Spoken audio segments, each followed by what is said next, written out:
Assalamualaikum warahmatullahi wabarakatuh. Perkenalkan, nama saya Jumria, NIM A241200003, kelas A, kelompok 2, dari program studi pendidikan fisika Universitas Sadulako. Video ini saya akan membahas sedikit tentang untai AC. Video ini merupakan tugas awal dari praktikum percobaan 4 dengan asisten laboratorium KEK Wahyuni.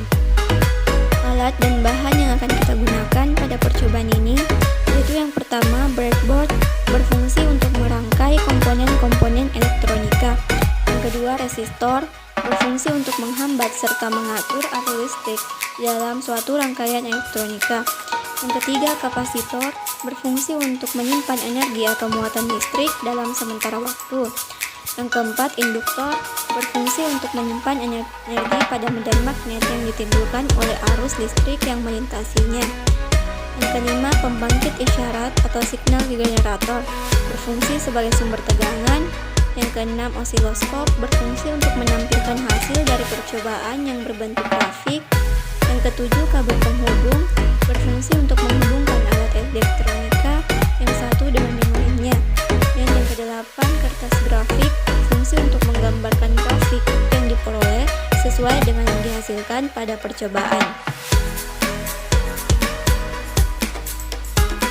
Untai AC adalah tegangan bolak-balik atau tegangan listrik yang berubah tanda secara berulang. Tegangan AC ini dapat digunakan dalam kehidupan sehari-hari seperti listrik PLN yang menggunakan gelombang sinusoidal. Frekuensi adalah ukuran jumlah terjadinya sebuah peristiwa dalam satuan waktu tertentu. Satuan yang biasanya digunakan yaitu Hertz atau disingkat dengan Hz. Tinggi gelombang adalah perubahan tinggi secara vertikal antara puncak gelombang dan lembahnya. Tinggi gelombang adalah 2 kalinya amplitudo gelombang, sedangkan panjang gelombang adalah jarak antara 2 rangkaian puncak gelombang atau melalui 2 puncak berturut-turut. Timer diff adalah alat yang dapat digunakan untuk memilih skala besaran waktu dari suatu periode atau per satu kotak sentimeter pada layar osiloskop. Volt per diff adalah alat yang digunakan mengatur batas pengukuran tegangan atau amplitudo dalam satu kotak atau diff pada batas posisi atas dan posisi bawah kotak. Sedangkan VVV adalah besarnya sebuah tegangan dari nilai terbesar sampai dengan nilai terkecil. Pengaruh time per diff terhadap gelombang yaitu pada time per diff yang diatur adalah periode, jadi besarnya periode yang diatur pada time per diff akan mempengaruhi panjang gelombang yang dihasilkan. Pengaruh volt per diff terhadap gelombang yaitu pada volt per diff yang diatur adalah amplitudo, jadi besarnya amplitudo yang diatur pada volt per diff akan mempengaruhi tinggi gelombang yang dihasilkan. Sedangkan pengaruh frekuensi terhadap gelombang yaitu pada frekuensi semakin besar frekuensi maka semakin kecil panjang gelombang yang dihasilkan. Sebaliknya, semakin kecil frekuensi maka semakin besar panjang gelombang yang dihasilkan. Tapis lulus rendah adalah sebuah rangkaian yang digunakan untuk meneruskan sinyal berfrekuensi rendah dan meredam sinyal berfrekuensi tinggi. Tapis lulus tinggi merupakan suatu rangkaian yang akan melewatkan isyarat yang berada di atas frekuensi cut off dan yang akan menahan isyarat yang berada di bawah frekuensi cut off.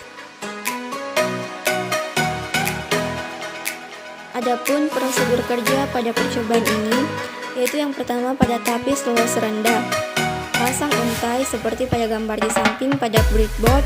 Kemudian ukur tanggapan amplitude, lukiskan hasil pengukuran pada kertas grafik, sumbu vertikal adalah V0 dan sumbu horizontal adalah W. Tentukan frekuensi potong W0 dari grafik yang diperoleh. Lalu ukur tanggapan fase tapis dan lukis hasil pengukuran pada kertas grafik. Yang kedua pada tapis lulus tinggi. Pasang untai pada gambar 9 pada breadboard seperti pada skema yang ada di samping. Kemudian ukur tanggapan amplitude dan lukis grafiknya. Lalu ukur tanggapan fase, lalu lukislah grafiknya. Kemudian yang ketiga, pada untai RLC paralel, pasang untai pada gambar 10A pada breadboard. Kemudian pembangkit isyarat seri dengan hambatan R1. RS mulai berlaku sebagai sumber arus IE sama dengan VS per R1. Kemudian ukur hambatan DC induktor dengan menggunakan multimeter. Lalu ukur tegangan isyarat VAB pada gambar 5.10 dengan menggunakan osiloskop untuk berbagai nilai frekuensi di sekitar frekuensi resonansi. Kondensor atau kapasitor adalah komponen listrik yang digunakan untuk menyimpan muatan listrik.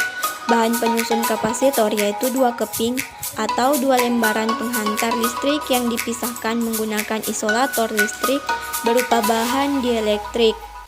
Adapun prinsip kerja dari pengisian kapasitor yaitu semakin lama kapasitor diisi muatan, maka tegangan yang ada di dalam kapasitor akan semakin besar dan arus akan semakin kecil karena dihambat oleh tegangan yang makin besar, dan semakin lama waktu yang digunakan maka pengisian semakin lambat.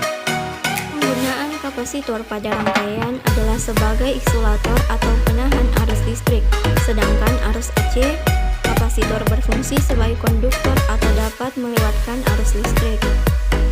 Prinsip kerja pengosongan kapasitor yaitu semakin lama kapasitor dikosongkan maka akan semakin lambat arus dan tegangannya semakin menurun karena tidak ada lagi listrik yang dialirkan ke dalam kapasitor tersebut. Hambatan yang ada dalam percobaan ini ketika pembacaan arus dan tegangan pada voltmeter. Tapis lolos tinggi adalah sebuah filter yang melewatkan sinyal frekuensi tinggi dan meredam sinyal frekuensi rendah. Prinsip kerja dari tapis lolos tinggi adalah melewatkan sinyal frekuensi tinggi dan meredam sinyal frekuensi rendah. Sinyal gelombang output yang dihasilkan dari tapis lolos tinggi adalah sinyal berfrekuensi tinggi. Penyerapan tapis lolos tinggi dalam kehidupan sehari-hari yaitu sebagai bagian dari crossover audio untuk mengarahkan frekuensi tinggi ke tweeter, sementara pelemahan sinyal bass yang dapat mengganggu atau kerusakan pembicara. Itulah tadi video singkat dari saya, kurang lebihnya saya mohon maaf. Assalamualaikum warahmatullahi wabarakatuh.